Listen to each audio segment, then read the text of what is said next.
Hola, ¿qué tal amigos? Bienvenidos a un nuevo episodio de la Biblia bajo los lentes y en particular al segundo episodio de esta serie que estamos haciendo sobre el capítulo 1 de Génesis, específicamente sobre el versículo 1 del capítulo 1 de Génesis, este versículo que abre la Torá, que abre la Biblia. En la entrega anterior, y vamos a colocar esto como siempre en pequeño para poder colocar el texto. En, el, en la entrega anterior, nosotros hablamos sobre la primera palabra en la Biblia, la palabra Bereshit, y nosotros mostramos y concluimos que esta palabra nos invitaba a una interpretación no literalista del capítulo 1 de Génesis, y que esa interpretación de hecho para los cristianos está respaldada por el Nuevo Testamento, está contenida en el Nuevo Testamento de manera muy espectacular de hecho. Hoy día nos vamos a dedicar a la segunda palabra que aparece en el versículo 1 de Génesis 1, ¿no es cierto? Leemos aquí Bereshit bara. Bara quiere decir creó. El verbo bara es un verbo especial con un sentido que yo diría técnico. El verbo bara significa crear, pero cuando es aplicado a Dios significa crear desde la nada, creación ex nihilo, es decir, antes no había nada, ahora hay. Es realmente una creación. Es diferente a una transformación o a formar algo a partir de un material que ya existía. No, bara es realmente una creación a partir de la nada. De lo que no hay, comienza a haber. Entonces, el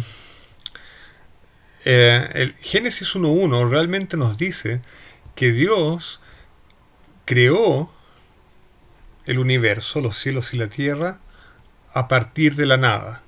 Esa por lo menos es la interpretación tradicional dada a este versículo. Lo curioso es que no toda la obra de creación que se relata en Génesis 1 está dominada por el verbo bara.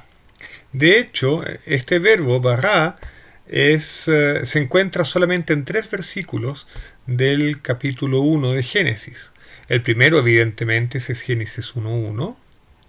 El segundo se encuentra en el versículo 21 de Génesis 1, cuando dice: y creó Dios los grandes monstruos marinos y toda alma viviente que se mueve, los cuales las aguas produjeron abundantemente según su género, y toda ave alada según su género, y vio Dios que era bueno.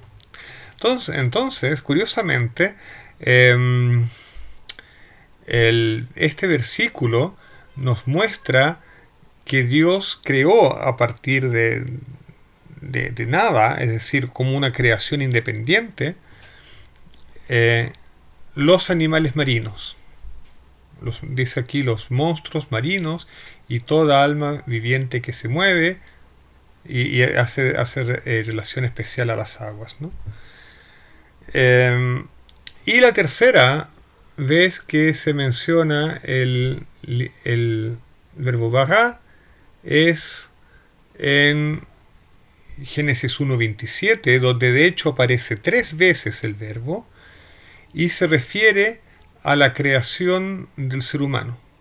El versículo 27 dice: de manera que creó Dios al hombre a su imagen, A la imagen de Dios lo creó, varón y hembra los creó.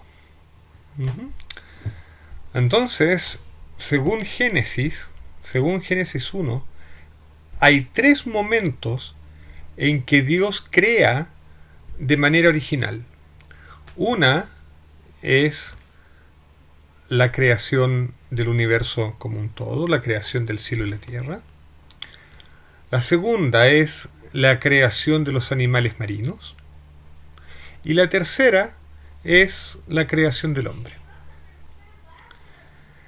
Todas las otras cosas son creadas o producidas o aparecen en este mundo, ya sea por transformación o porque Dios le ordena a los elementos que produzcan algo. Por ejemplo, si nosotros retrocedemos hasta el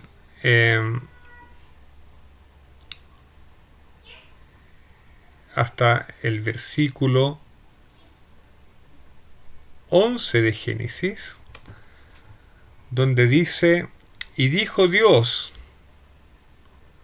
produzca la tierra hierba, planta que dé simiente, árbol de fruto que produzca fruto según su género, cuya simiente esté en él sobre la tierra. Y fue así.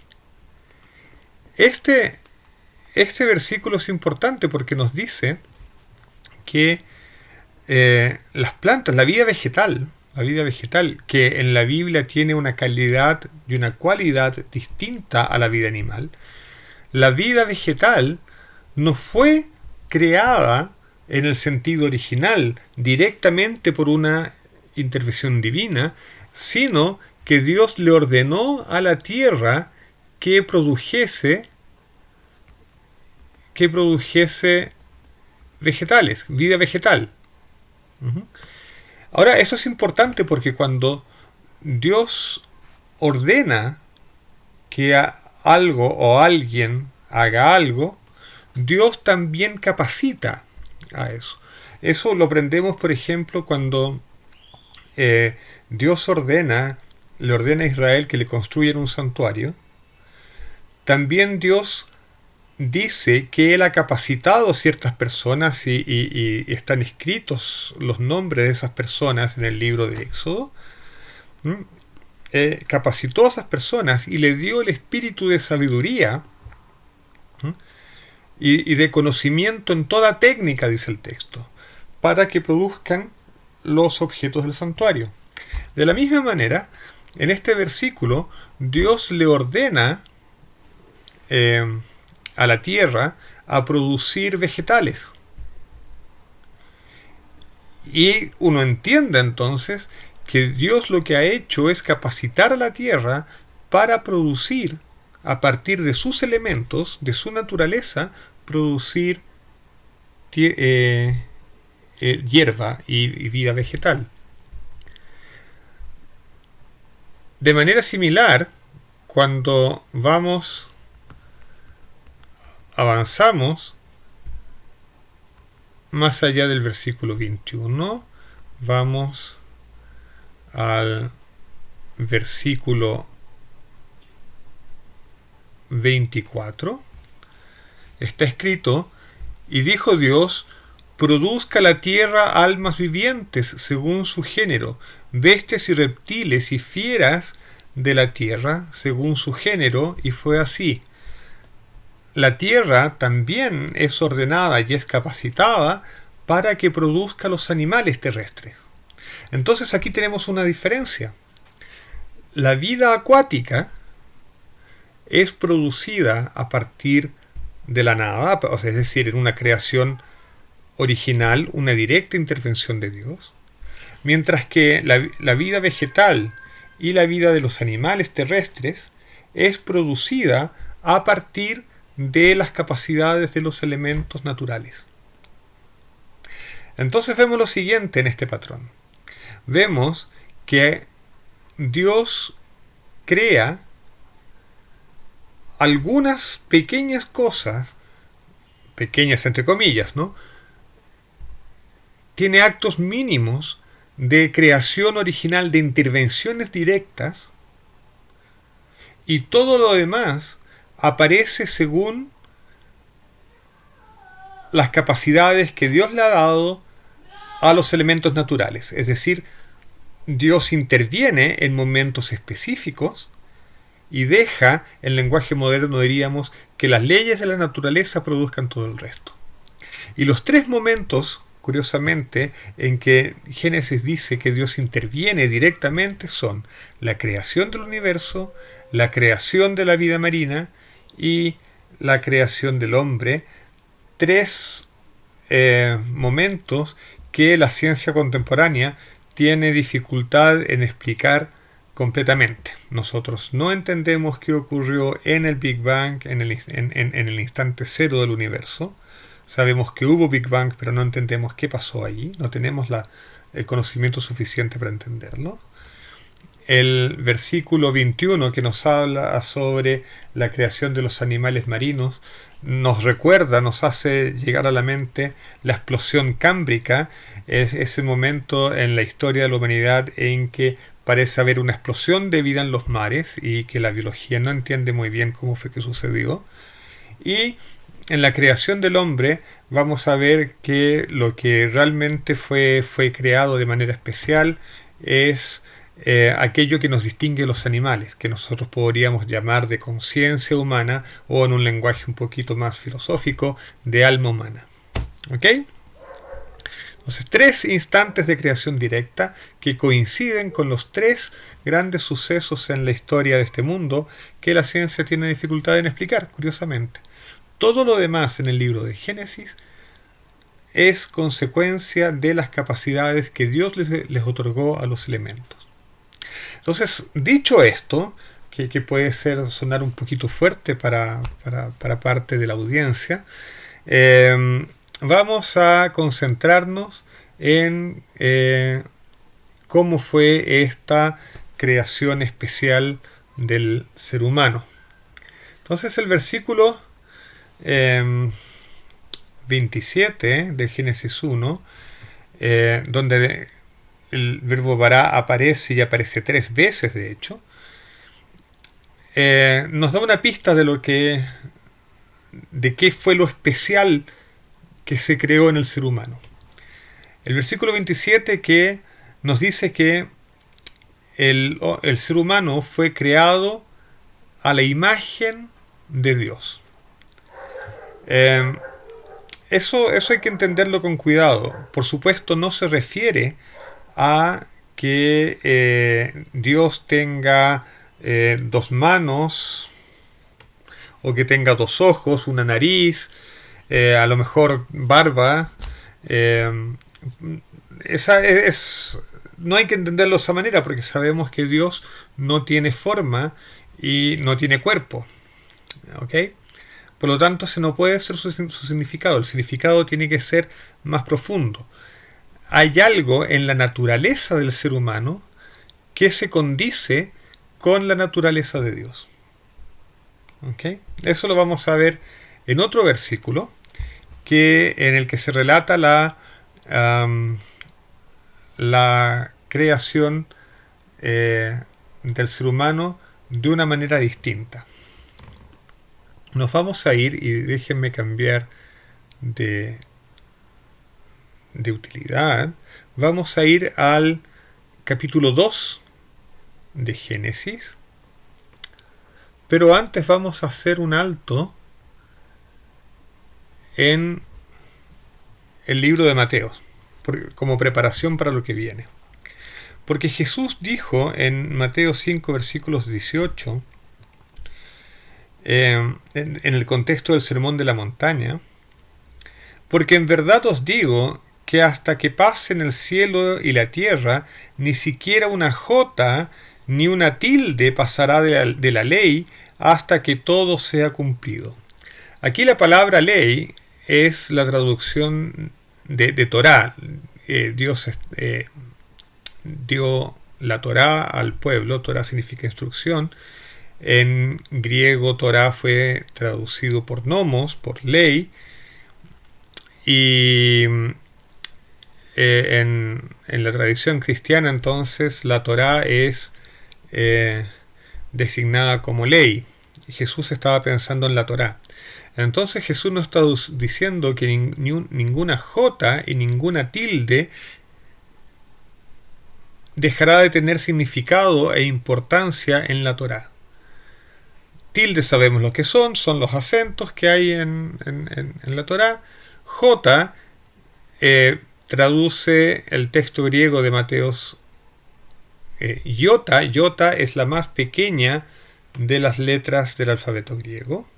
Y en el alfabeto, y corresponde en el alfabeto hebreo a la letra Yud, que es también la letra más pequeña del alfabeto hebreo.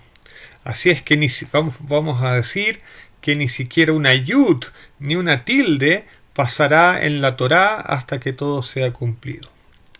Pues bien,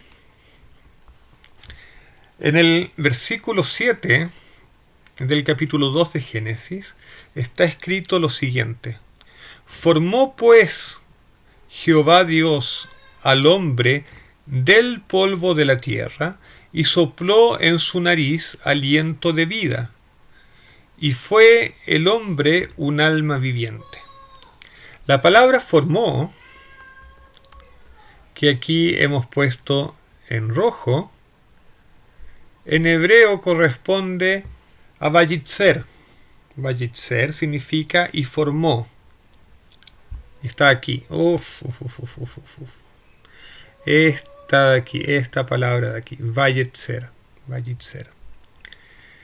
En el versículo 19 se relata la creación de los animales. Y dice,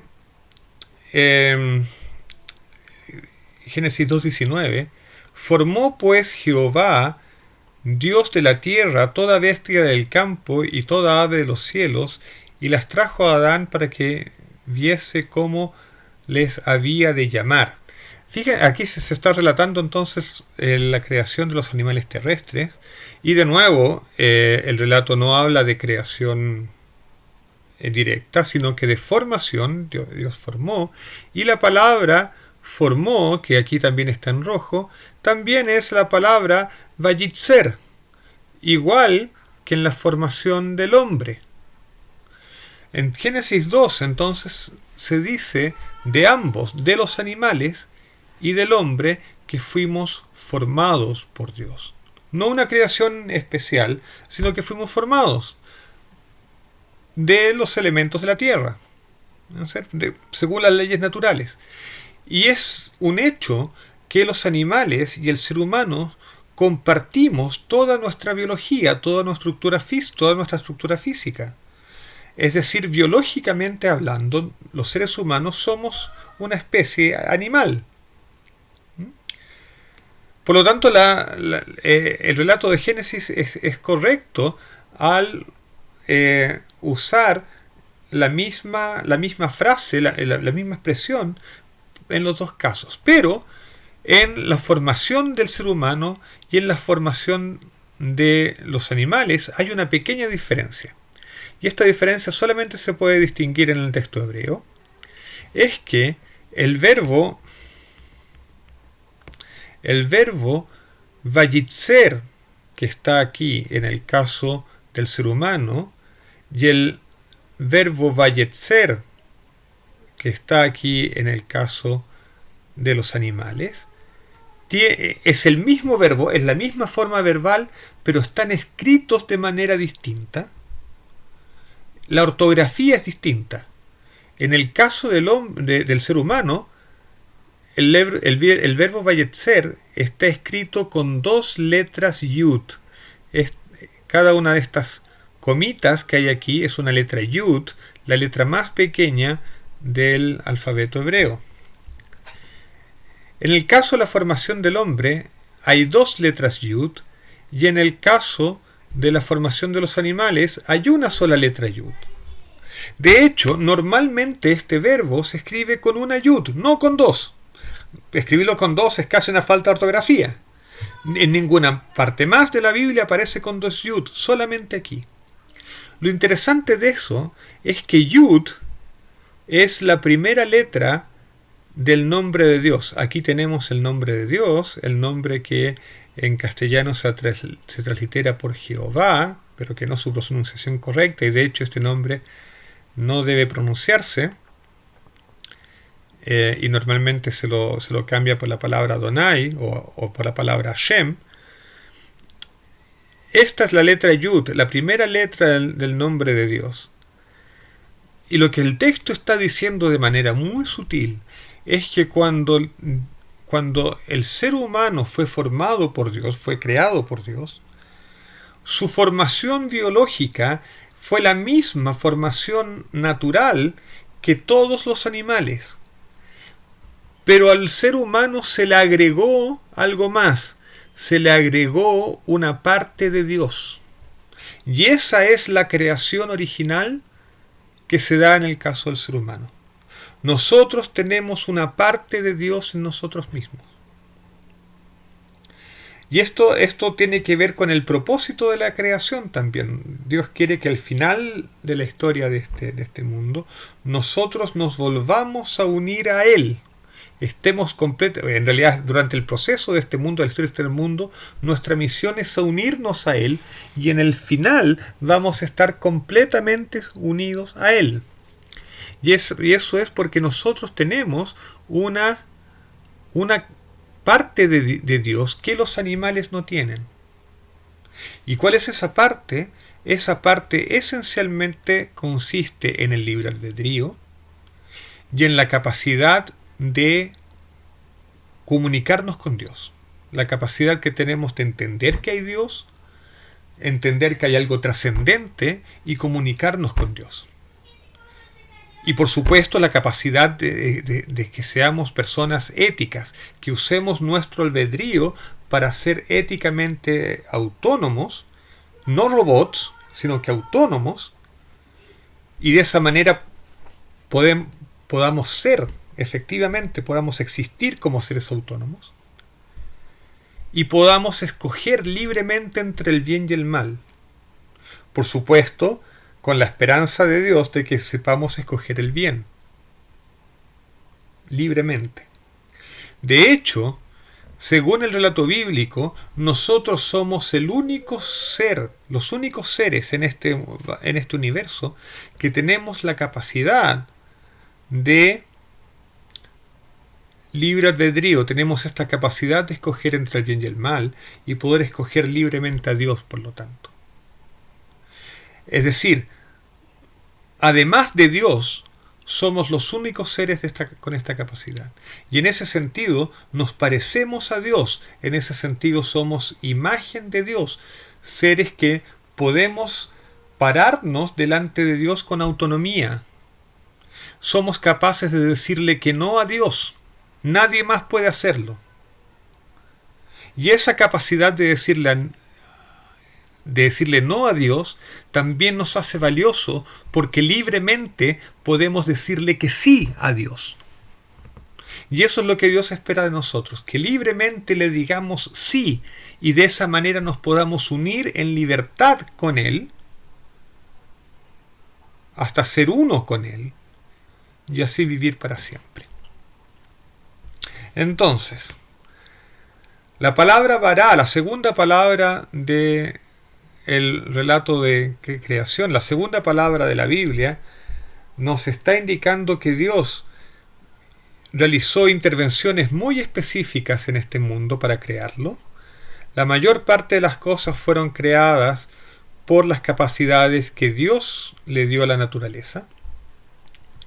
Y las tres grandes intervenciones que hizo Dios son también los tres grandes misterios de la ciencia hoy en día: la creación del universo, la aparición de la vida en la explosión cambriana en el mar, la aparición de la vida animal en el mar, y la aparición de la conciencia humana, del ser humano. Que el Señor nos bendiga, que podamos usar nuestra semejanza a Dios, nuestro libre albedrío, para libremente y continuamente decirle que sí a Dios, y para que muy pronto estemos entonces disfrutando de la unión perfecta y plena con Él en el mundo que Dios ha preparado para que estemos con Él eternamente. Que el Señor nos bendiga y un Shabbat Shalom para todos.